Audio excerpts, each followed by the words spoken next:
Bienvenue dans Bien avec soi, le podcast créé pour te permettre de faire la lumière sur tes zones d'ombre et donc de connaître, accepter, embrasser qui tu es dans ton entièreté.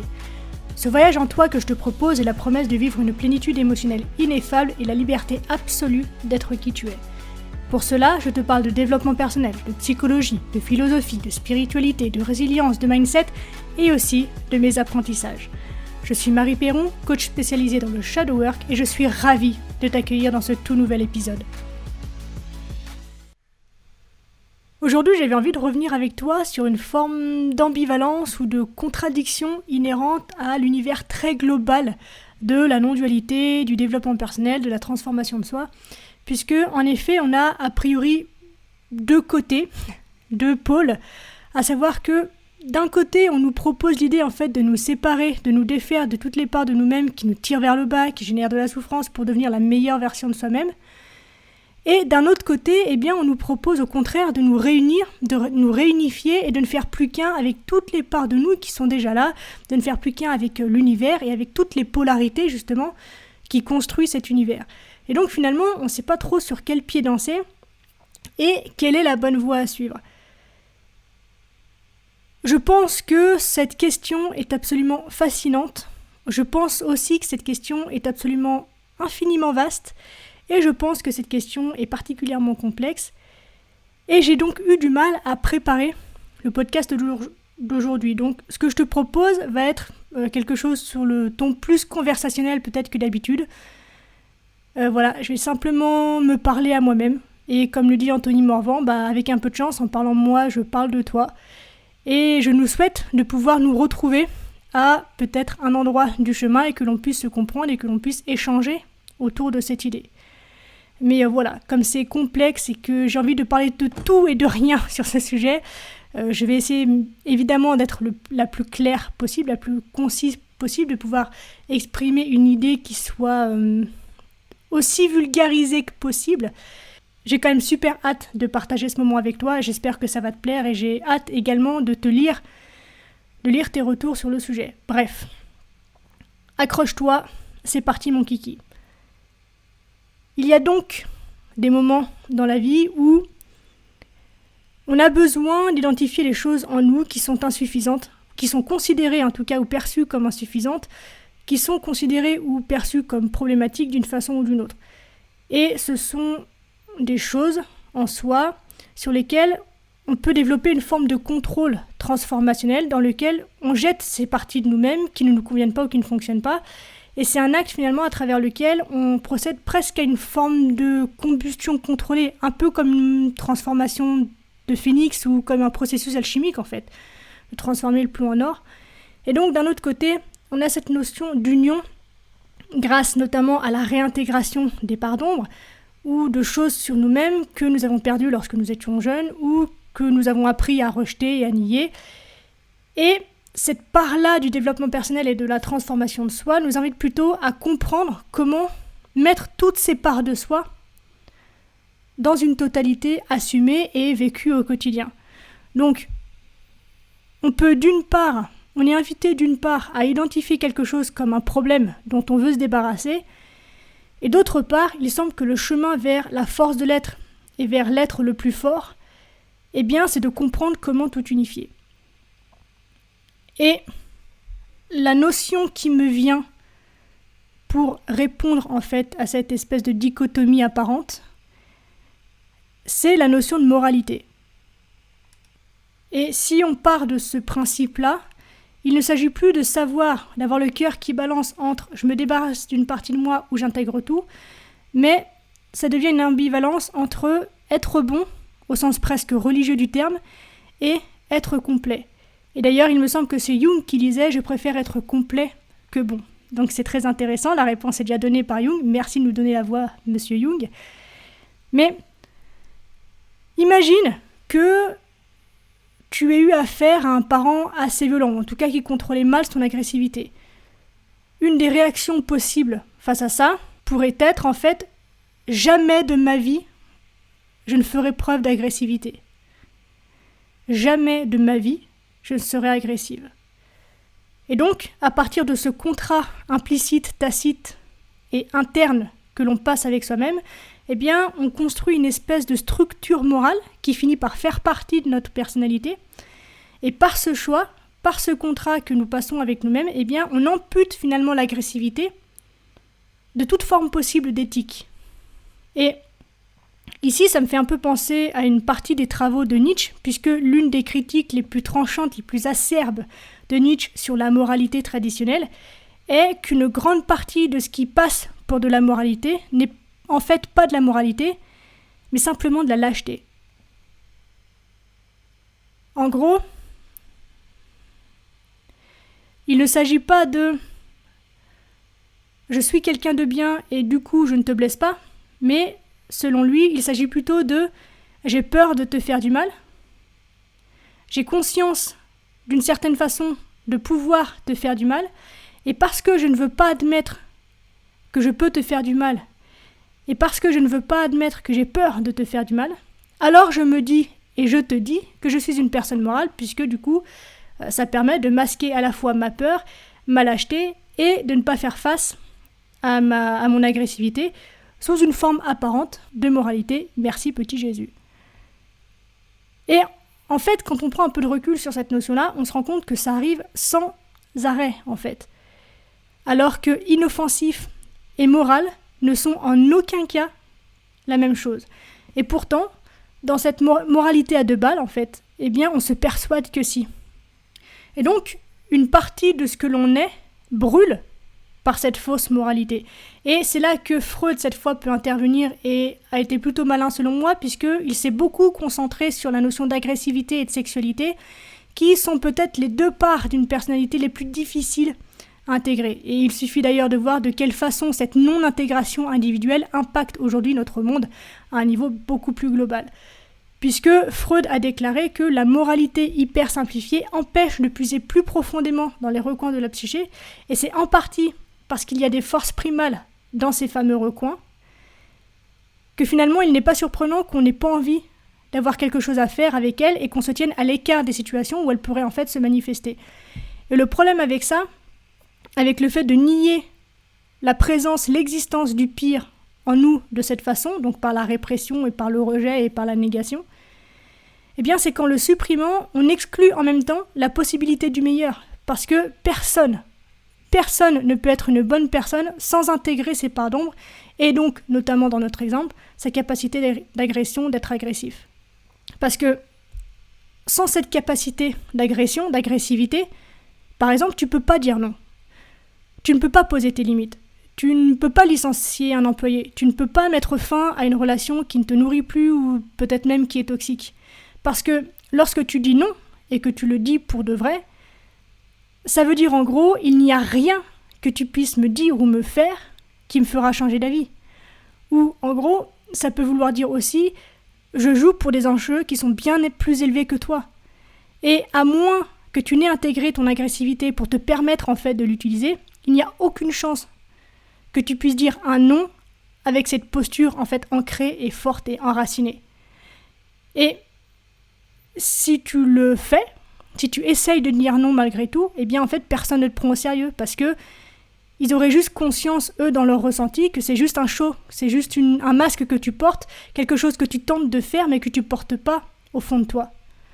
Donc, l'une des choses les plus utiles que Jung ait pu faire, et c'est le travail que moi je transmets également, c'est de travailler sur cette idée d'individuation par l'intégration des parts d'ombre. Et c'est un projet qu'il a poussé loin puisque Jung était vraiment super intéressé par l'idée du mal. Pourquoi les gens sont capables de telles atrocités, et en particulier en essayant d'analyser et de comprendre ce qui s'est passé dans l'Allemagne nazie pendant la Seconde Guerre mondiale. Mais d'ailleurs, dans son livre intitulé « Ma vie », je crois que Jung fait un lien avec la métamorphose alchimique à travers la notion de solve et de coagula, qui sont deux termes qui méritent ici notre attention parce que les similitudes avec le processus justement d'individuation proposé par Jung, donc d'intégration de nos parts d'ombre, sont nombreuses. Pour faire simple, les alchimistes vivaient l'expérience commune de l'esprit et de la matière. Et donc, conjuguaient la dissolution des éléments dans la tanore à celle de leur propre identité. Et selon un des nombreux principes de l'alchimie, les éléments dissous se recombinent ensuite pour donner un produit nouveau, affiné et transformé. Et donc, simultanément, la plongée en eux-mêmes, en suivant le rythme de la chimie visible, aboutit à une métamorphose intérieure, à l'ouverture à un tout autre, à une conversion ou encore à une métanoïa. En gros, c'est le fameux « rien ne se perd, rien ne se crée, tout se transforme ».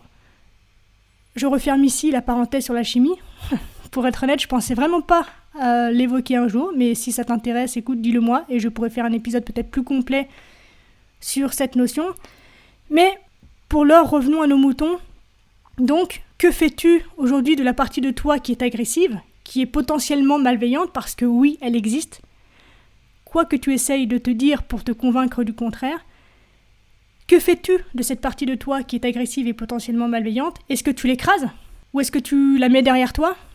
Alors oui, c'est une possibilité, et c'est ce que la majorité des gens fait. Ou tu peux aussi admettre son existence et l'intégrer dans le game. Et là, si on en revient à Freud, pour lui, dans un certain sens, la moralité, telle qu'on l'évoque en tout cas aujourd'hui, telle qu'elle a été évoquée donc par Nietzsche, est l'œuvre du surmoi qui réprime le ça. Et sur ce point, il était fondamentalement opposé à Jung et à Piaget, qui eux avaient donc une autre idée, et celle à laquelle j'adhère le plus, c'est un truc du type non, tu invites le méchant à ta table, tu invites le méchant à jouer avec toi, et à partir du moment où tu invites ce méchant en toi, eh bien tu deviens un sportif, tu deviens un manager, tu deviens un parent agressif. Mais c'est de l'agressivité disciplinée, comme un combattant dans les arts martiaux par exemple, comme un manager qui est juste, mais qui est capable de suivre le mouvement d'entreprise et de licencier quand il y en a besoin. C'est pas quelqu'un de méchant, c'est quelqu'un juste qui prend en fait ses responsabilités. Donc, c'est une agressivité qui est disciplinée, c'est une agressivité qui te donne accès à toute la source d'énergie à laquelle tu n'aurais pas accès sans cette agressivité. Et en fait, c'est comme si tu devais pouvoir faire des choses que tu ne ferais pas. Et pour moi, finalement, c'est ça la définition d'une personne qui est vraiment morale. Elle pourrait le faire, elle sait qu'elle pourrait le faire, mais elle ne le fait pas. Et là, par contre, on n'est plus dans de la lâcheté, on est dans de la conscience morale. Donc, ce dont nous devons nous défaire, en fait, ce ne sont pas les parties de nous que nous considérons comme problématiques, mais ce qui entrave cette intégration. Et je pense que c'est important d'avoir cette notion, cette subtilité à l'esprit, parce que lorsque l'on brûle quelque chose, comme un alchimiste donc, eh bien, on pourrait penser qu'il ne nous reste plus rien, alors que c'est complètement faux. Prends l'exemple d'une forêt qui brûle et qui meurt. Eh bien, cette forêt qui brûle et qui meurt, elle fait de la place et crée de l'énergie pour une nouvelle opportunité de vie et d'abondance au même endroit. Et c'est ce processus-là que tu veux faire régulièrement. Et donc du coup, ce qu'on te propose, c'est pas de faire l'un ou l'autre, c'est la liaison des deux, une fois de plus.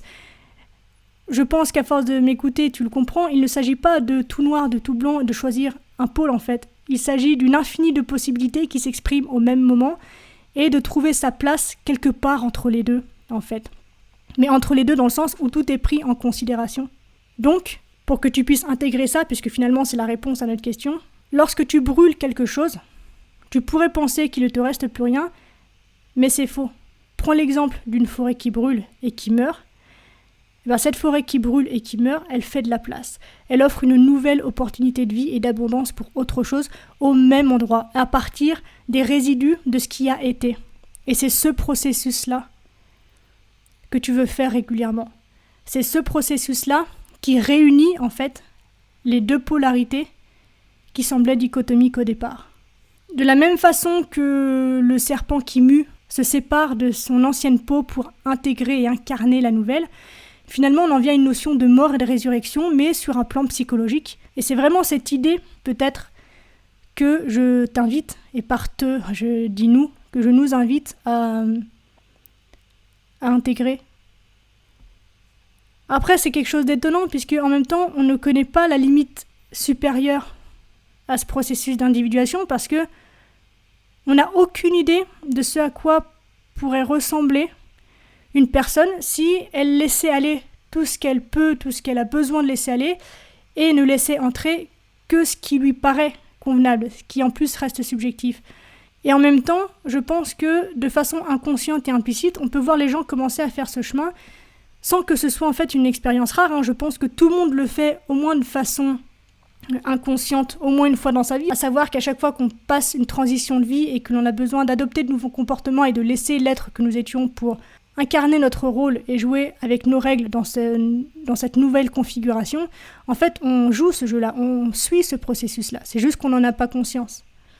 Mais une personne qui s'autorise à vivre ce processus, et c'est la raison pour laquelle il y a des personnes qui restent bloquées dans une partie de leur vie à répéter des schémas en boucle, encore et encore, c'est parce qu'elles ne s'autorisent pas à vivre ce processus d'individuation qui consiste donc, pour tout réunir, à se détacher de ce qui a été.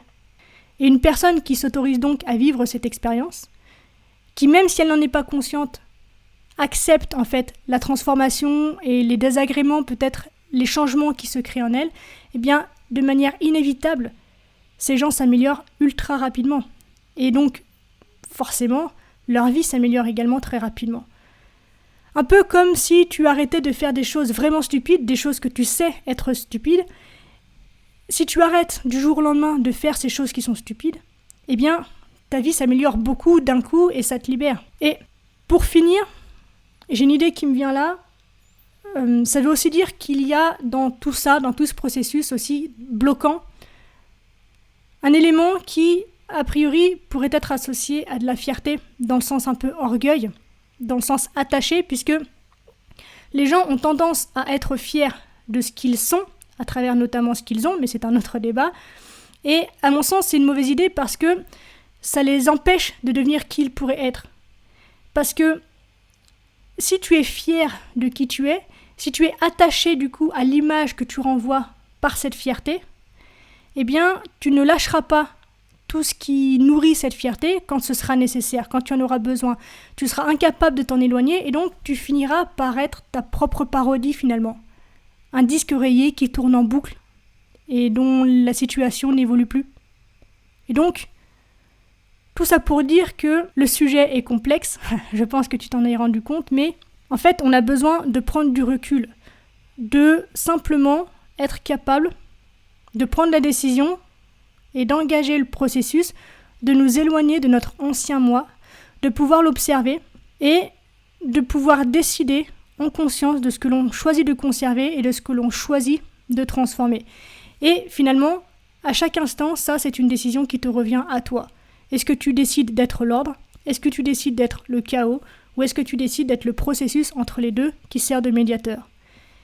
Et si tu décides, si tu choisis d'être le processus entre les deux qui sert de médiateur, tu deviens alors la chose qui transforme.